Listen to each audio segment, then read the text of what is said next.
इस वक्त मैं अपने रिपोर्टर रविंदर जी के पास जाना चाहता हूं। रविंदर जी, मतलब संबोधन नहीं होने वाला है, प्रधानमंत्री नरेंद्र मोदी ने ट्वीट करके जानकारी दी। और रविंदर जी, अमेरिका, यूनाइटेड किंगडम और फ्रांस के बाद भारत चौथा ऐसा देश बन चुका है जिसके पास ये टेक्नोलॉजी है।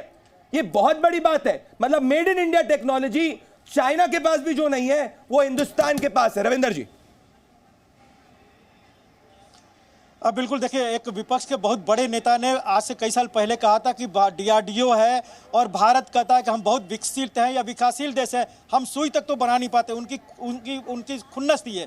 लेकिन आज डीआरडीओ के बारे में आप कह सकते हैं कि जब सर्जिकल स्ट्राइक होता है तो ड्रोन जो बनता है वो भी अपना होता है, जो दुश्मन के देश में जाकर हमें अपने सैनिकों को बताता है यहाँ पर और स्ट्राइक होता है। अब जो आज जो ये मिसाइल जो हुआ अग्नि 5 मिसाइल, आप देखिए कि हमारे सनातन परंपरा में है। कहा जाता है कि रामायण महाभारत में, महाभारत युद्ध में एक तीर जाता था और वो विध्वंस करके वापस आ जाता था। अग्नि 5 मिसाइल एक उसी तरह का है कि एक बार छोड़ा जाएगा, मल्टीपल जगह पर अटैक करके वो फिर अपने वापस में आ जाएगा। यानी तुरंत से श्री राम के जो कहा जाता था कि उनके वाहन जब जाता था दुश्मन को वध करके फिर उनके वापस आ जाता था तुरंत में। तो कहीं ना कहीं ये वैसा ही मिसाइल है, दिव्यास्त्र। अब ब्रह्मास्त्र के इंतजार करना होगा, जैसा कि बीजेपी सुधांशु त्रिवेदी भी जानते हैं कि दिव्यास्त्र बन गया। और बीजेपी के कई नेताओं का कहना है कि जब तीसरा टर्म आएगा तो ब्रह्मास्त्र भी बनेगा। रविंदर जी, बिल्कुल।